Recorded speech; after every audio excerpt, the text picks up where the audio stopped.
Olá, meus amigos e amigas do canal Jesus Me Defenda.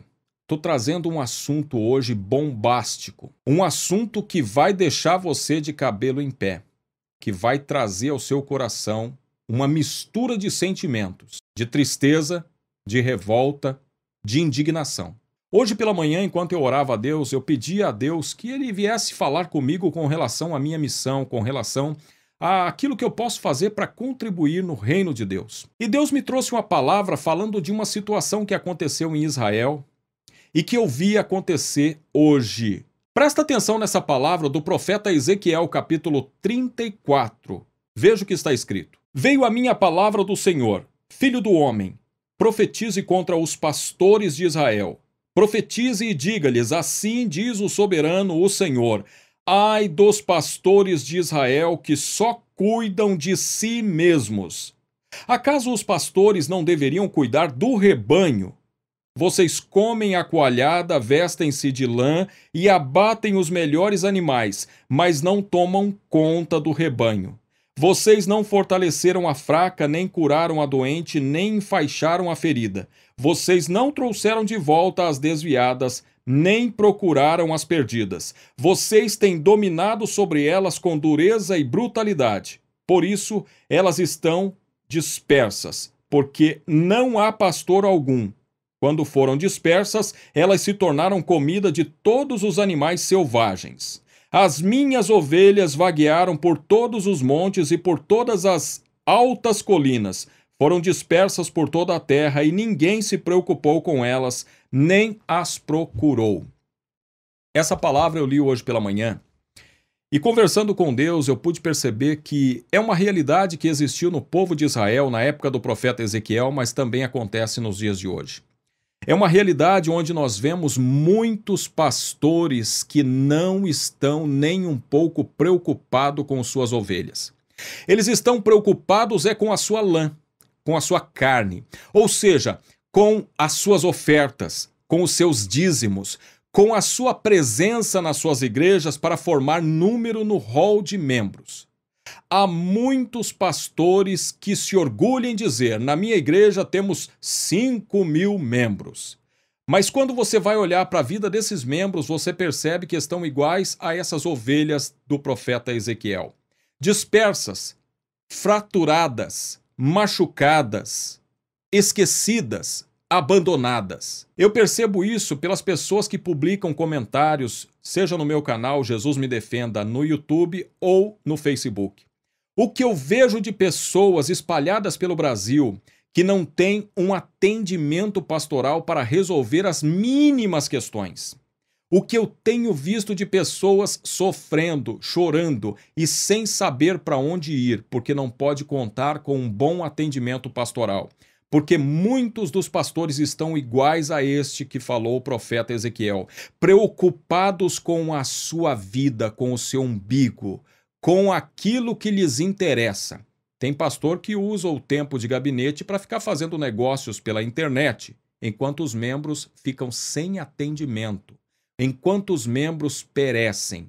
E aí, a gente se depara com notícias escandalosas no meio do reino de Deus. Hoje pela tarde, quando eu cheguei no meu trabalho, separando notícias para informar o ouvinte, eu me deparei com essa notícia no site da UOL.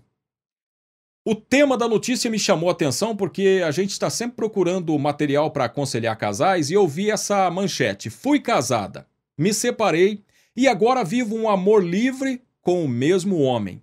E na minha ingenuidade, na minha inocência, eu imaginei, bom, deve ter sido um casal que teve um desentendimento, uma separação e voltaram e agora vivem bem, né? Um novo casamento, onde os dois já não são mais aquele casal distante, mas sim namorados. Esse foi o meu pensamento ingênuo.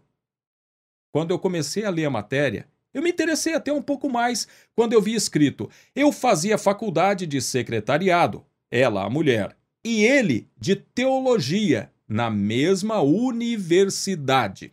Aí eu segui lendo a matéria e cheguei a esse parágrafo que fala de uma situação onde o casal começou a ter um interesse por coisas diferentes. Eles já estavam casados, ele já era pastor, e está escrito assim: Ayama estava interessado em conhecer outras mulheres. Afinal, eu tinha sido sua primeira e queria despertar meu interesse no tema. Fui me fazendo de desentendida até que um dia chegamos no assunto fantasia. Eu falei que achava que ele gostaria de me ver com outra mulher. E a resposta dele foi: mas você faria? Assim começou nossa jornada em busca dessa mulher, que acabou nos levando até uma casa de swing. Para aqueles que não sabem o que significa esse termo, casa de swing é uma casa de troca de casais, onde casais casados vão para trocar casais e formar orgias sexuais. Veja o que está escrito no texto da matéria. A partir daí viramos frequentadores assíduos, ao ponto de chegarmos a ir 3 vezes na mesma semana, e Ayama até tocar na balada.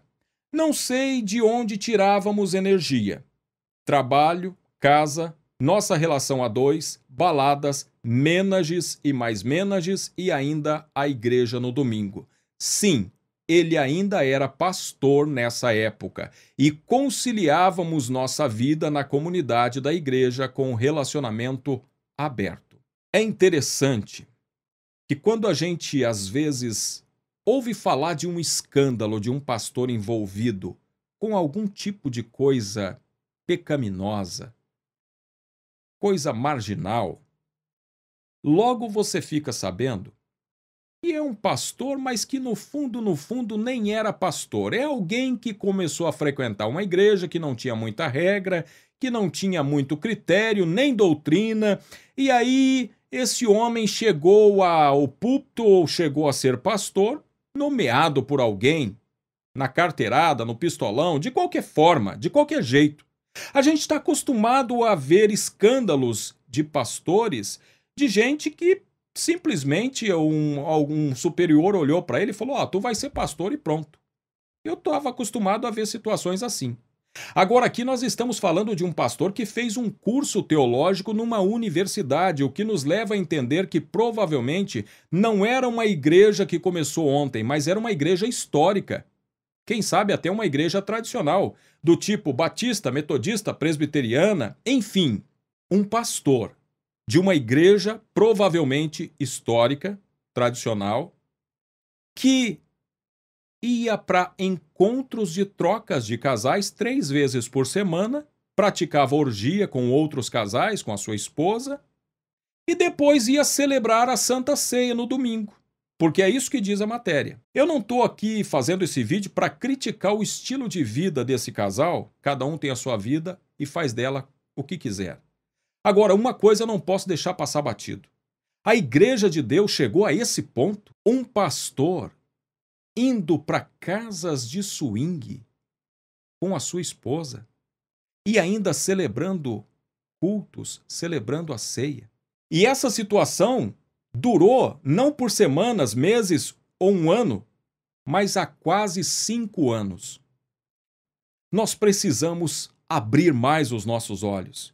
Nós precisamos voltar a ser o povo da oração e da autoridade do nome e do sangue de Jesus, para que nós não tenhamos que ver notícias como estas, manchando completamente a imagem da igreja cristã brasileira. Talvez você vai me dizer, alguns dos mais radicais dizem assim: você não pode dizer isso porque você está denunciando os escândalos.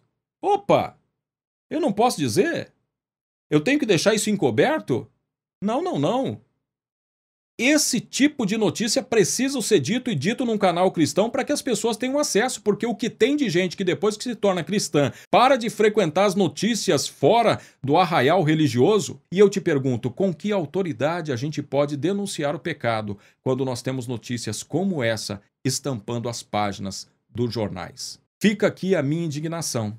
Fica aqui o meu alerta e fica aqui o meu convite para que esses pastores prestem atenção na palavra de Deus, porque a palavra de Deus, ela deixa claro que esse tipo de situação não vai ficar assim, porque nós temos um Deus que quer cuidar das suas ovelhas e, se preciso for, arrancar alguns pastores de alguns altares, ele o fará, porque Jesus Cristo disse: edificarei a minha igreja e as portas do inferno não prevalecerão contra ela.